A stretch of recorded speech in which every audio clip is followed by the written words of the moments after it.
जिसमें हमारी सर्वण संस्कृति को समय समय पर विस्तार दिया है। अजीबक, चाराबाग, बुद्ध, फूले, साहू, अम्बेडकर, कबीर, दादू,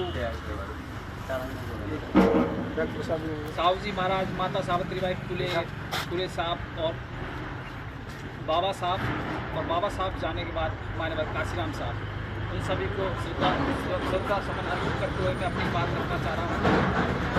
साथियों, आज के दिन दो घटनाएं ऐसी हैं। एक घटना के बारे में तो हम सब लोग चर्चा कर रहे हैं और एक घटना है उसकी चर्चा मैं भी करूँगा कि दो घटना आज के दिन ऐसी घटी थी। एक घटना थी तो बाबा साहब हमारे बीच में आज 6 दिसंबर सन 1956 को हमारे बीच से चले गए थे और हम सबको रोता लगता छोड़ गए थे। पर जो बाबा साहब ने किया, बाबा साहब ने ऐसा कोई भी क्षेत्र नहीं था जिसमें बाबा साहब ने हमारे लिए काम नहीं किया, चाहे कर्मचारी वर्ग के लिए हो, चाहे मजदूरों के वर्ग के लिए। मजदूर कहे कि मैं मेरे लिए काम नहीं किया, तो मजदूर वर्ग को ये सोचना चाहिए कि मजदूरों के लिए पहले कोई टाइम पर मजदूरी नहीं देता था। मजदूरों को 18 घंटे 16 घंटे काम लिया जाता था और मजदूरी मांगने जाता, कुछ जगह पर उनको जूत भी दिए जाते थे।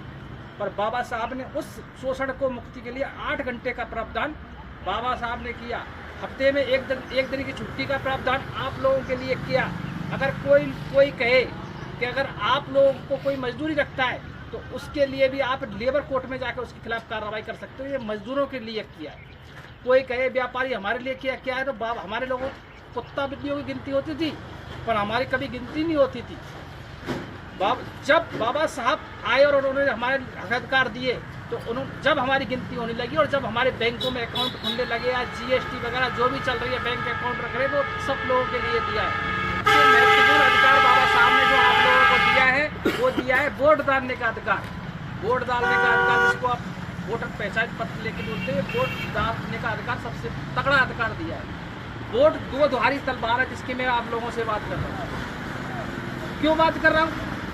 इसके पीछे भी कारण है कि एक वर्ग है जिसके पास नोट है और एक वर्ग है जिसके पास वोट है।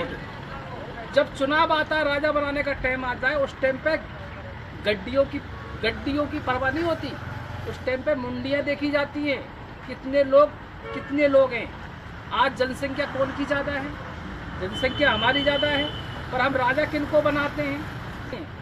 1% जनसंख्या नहीं है, बड़े बड़े घरों में रह रहे हैं और हमारे गिजाइयों की तरह घरों में इतने लोग बड़े पड़े, पर हमको कितनी बेवकूफ़ी, हम अपने राजा जब पैदा नहीं कर रहे। जबकि राजा किसको होना चाहिए? लोकतंत्र में राजा वो होता है जिसका ज़्यादा वोट उसका ज़्यादा राजा।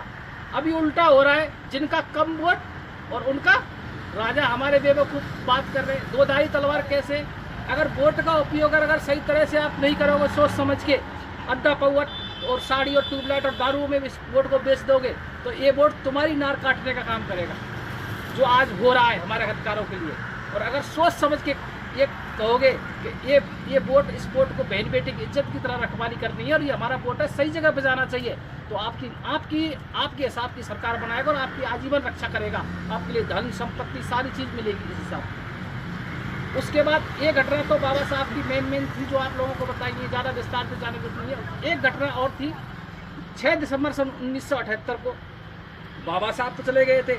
बाबा साहब का मिशन मूवमेंट भी धरा रह गया था। सब जगह कांग्रेस ने मोहर लगा दी कि ये कौन दिए भैया, ये कौन सी स्कीम मिली है, कांग्रेस से मिली है। खेत किन से मिले? कांग्रेस ने लीपा पोती कर दी, पूरे मिशन को ख़त्म कर दिया। बाबा साहब को बिल्कुल ज़मीन में गाड़ दिया कांग्रेस ने। इस मंच के माध्यम से आज खुल्लम खुल्ला कह रहा हूँ, पूना पैक्ट में जो कॉमनवेल्थ अवार्ड में अंग्रेजों ने हमारे लिए 2 वोट का अधिकार दिया था, राजा बनाने का अधिकार दिए थे, उनको भी कांग्रेस ने छट कर दी और पूना पैक्ट के माध्यम से इन लोगों ने हमारी बस्तियों में आग लगाई, जिसकी वजह से बाबा साहब झुक के पूना पैक्ट करना पड़ा।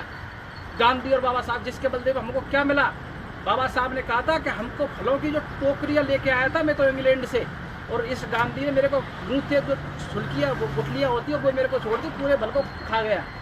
इस मिशन को दोबारा करने के लिए आप जैसे पढ़े लिखे बुद्धिजीवी साथी नागपुर में इकट्ठे हुए और उन लोगों ने 6 दिसंबर के दिन, आज के दिन बाबा साहब मरे हैं, आज के दिन इस बाबा साहब के मिशन मूवमेंट को पूरे भारतवर्ष में हर घर में पहुंचाना है।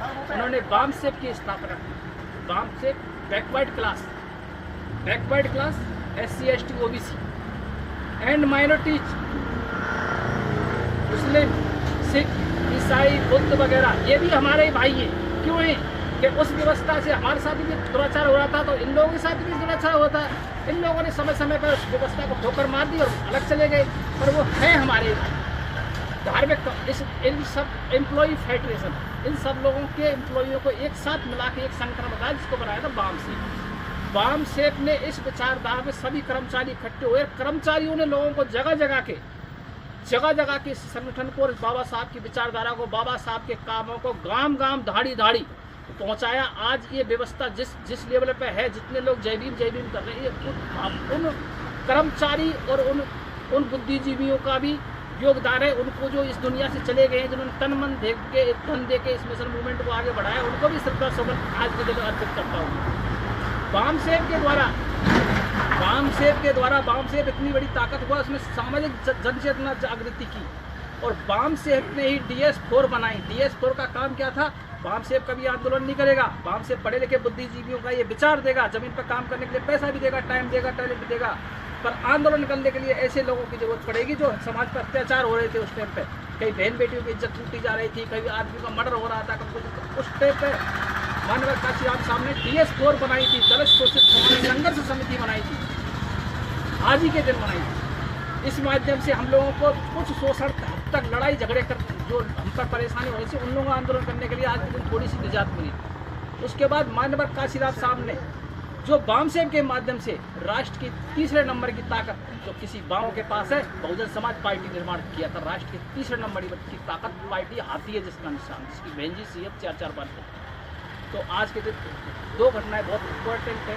आप सभी बुद्धिजीवियों ने मेरे को यहाँ पर बुलाया, इतना प्यार प्रेम दिया, आप सभी लोगों के लिए, दिल की गहराइयों के लिए जय भीम जय भारत।